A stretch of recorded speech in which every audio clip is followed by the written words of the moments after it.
What's going on, guys? If you've been anywhere near real estate investors, you know they talk about the BRRRR strategy. And I bet you're curious, right? What is the BRRRR strategy? So I'm going to write down my iPad right here. Follow along. I'm going to try to do this super quick so we can get this, knowledge base really fast. So we got BRRRR, we got buy, right? I can't spell buy. Then we got rehab, rent, refinance. Don't judge me on my writing skills. And then we do a repeat. Right? So what does that even mean? So we got a little guy right here. This is you, broke. Hopefully not broke, but sad, right? And so you're looking for, your first investment. So you want to buy a property. So you want to buy a little house. Here's your little house. Here's your little door. I don't know how to draw a door. Here's your little window, right? So you want to buy a house.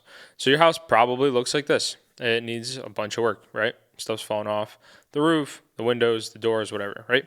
So what you do is you look for the property. So you buy the property. You then put, let's say you buy for $100,000, right? You buy for $100,000.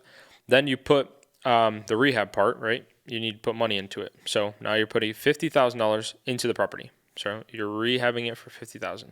Now your total price for that house came out to $150,000. But now instead of your house looking like this, instead of like this, your house is actually pretty nice, right? So it's clean. You got like a little sidewalk over here. You got a little door. You got a door handle. Maybe you added another window on this side, right? So now your house is nice. Now your house is not worth, that 150,000. Now your house is worth 200,000. So what you do is now you want to use that equity that you built, right? So that 50,000 that you have equity in the property, you want to pull that out of the bank.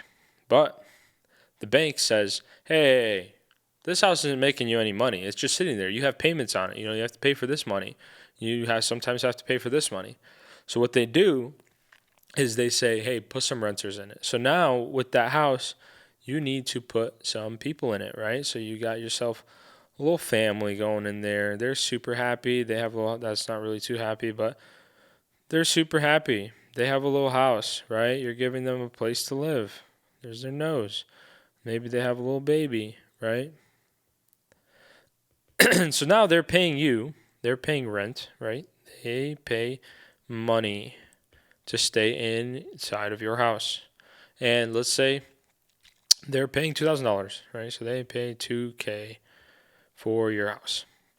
Now, you tell the bank, you go back to the bank, you say, hey, bank, give me that refinance now. Now they'll say, okay, you have the property. Now it's the property's making money. And they'll do a calculation. They'll do some things, right, on their part and make sure it makes sense. So now they say, hey, we know that the house is it's worth 200,000. So we'll give you LTV of, let's say, 80%. So 80% LTV means loan to value ratio. So if your house were 200,000, they'll give you 160K, right? So now you have 160K.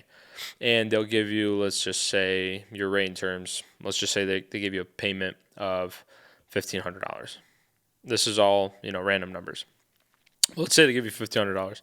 So now you can pay back with that 160,000 your money that you borrowed for the property, for the rehab. And so now you are left with $10K, right? So you have $10,000. And your property is making $2,000 and you are spending $1,500 to service the loan, right? So subtract those two numbers. Now you're left with $500 a month in cash flow. So now you built equity, right? So your equity in the house is they took out 160, so you owe 160 minus 200, 200 minus 160. Now you have $40,000 in equity in the property, and you have 10K cash, right? This is cash. Plus you have $500 per month in cash flow, right? So now you can take that 10K cash and you can take that $500 a month. Plus you can use this experience that you've done this to go back to buy another property. And that's where the rehab or the repeat comes in, right? You can use this entire circle to then go back and buy more properties and do it again and again and again. And here's the cool thing. Eventually, you won't have to go to a bank, right? Maybe just to buy the property, yes, but Now you'll start building up some cash that you can use to refinance or to rehab your properties, and so that you save a little bit of money in interest there. And if you're more interested in this, check out my channel, DM me. We'll figure this out together. If you have any more questions, I help people do this every single day, so I'm here to help. Have a nice day.